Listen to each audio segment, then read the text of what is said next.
Welcome back to this last video in my series on studying jazz piano.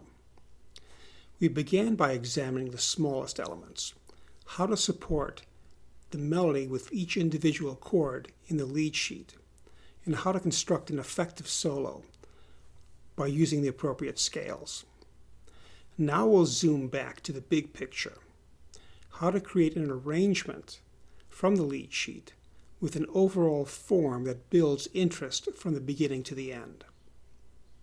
As always, I like to teach from examples, so we'll be looking at the choices I made in my recording of Avalon, at the important structural points, the beginning, the middle, and the end.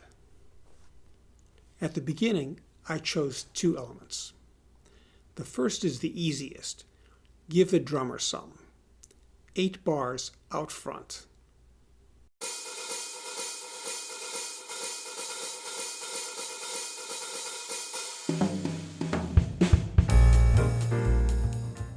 In the next 8 bars, I used another standard technique, the dominant pedal point.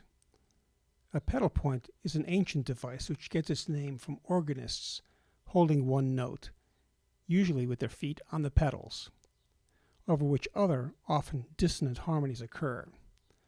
The dominant is the 5th scale degree, which in our key of E flat is a B flat. So we see the B flat in the left hand, and an oscillation between two harmonies in the right.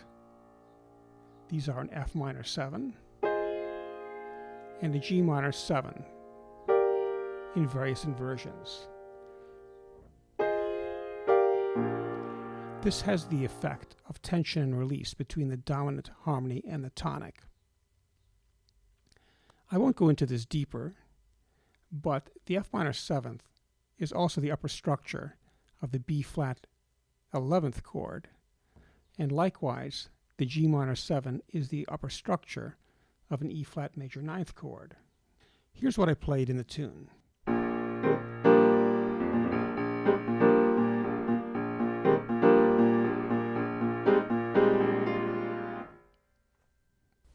So those two introductory elements set up the entrance of the main tune nicely. After playing the head, which I described in video 3, the solo begins, which I described in video 4. For an effective arrangement, the intensity of the music could rise in the second chorus. An effective tactic in jazz is the shout chorus, where all the sections of a big band will play a certain phrase in unison. The Count Basie band was masterful at this. When I play this tune live, the shout chorus extends over 2 choruses, where I'll alternate 4-bar segments with the drummer. But here, I will limit the shout chorus to the first 16 bars of the form. I used a classic substitute chord progression for the first phrase of the shout chorus. The second phrase answers the first, the E flat pentatonic scale run that I discussed in video 4. This chord sequence is very common, especially in the swing era. It starts with the basic harmony of the first 4 bars, in this case, a B flat 7 chord, followed by the second chord, C minor 7, then the diminished chord, a half step higher, here is C sharp diminished 7th, followed by the first chord in first inversion.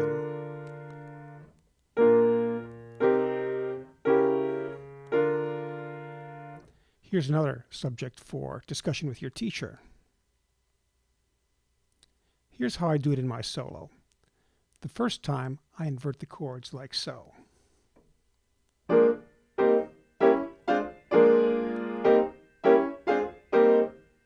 And the second time, I continue to intensify by putting a higher pitch on top, like so.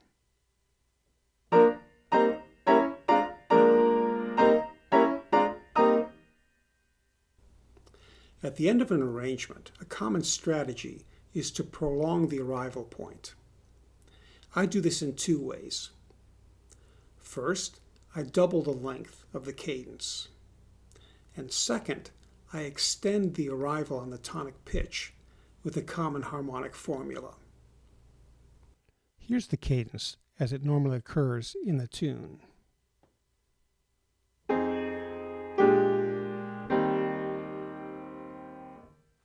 At the ending, the first two bars are doubled in length, like so.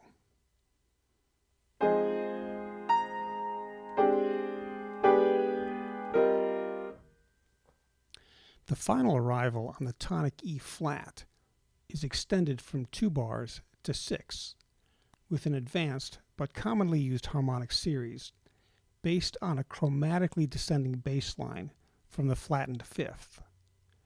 This works because the chord on the flattened fifth is an A minor 7 flat 5 chord, which contains the E flat as part of the chords.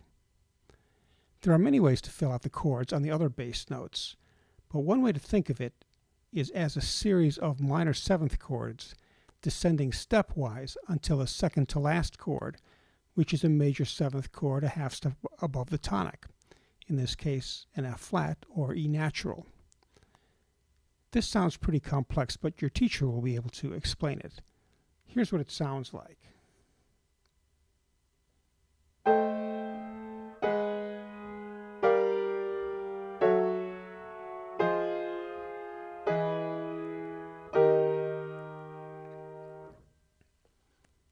This is how I voice the progression in my performance. The tonic E flat is the melody note and also the fifth of the A minor 7 flat 5 chord, so it's on top. It stays on top of all the chords, adding some interesting flavor to the rest of the progressions. Here's what it sounds like.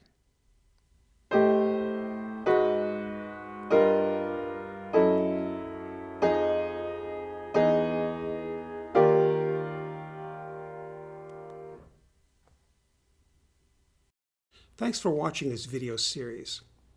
I hope you found something useful in them. If you'd like to contact me, please feel free to do so at the contact page on my website. I'll end this series with the complete recording of Avalon, but now fully scored and with an analysis.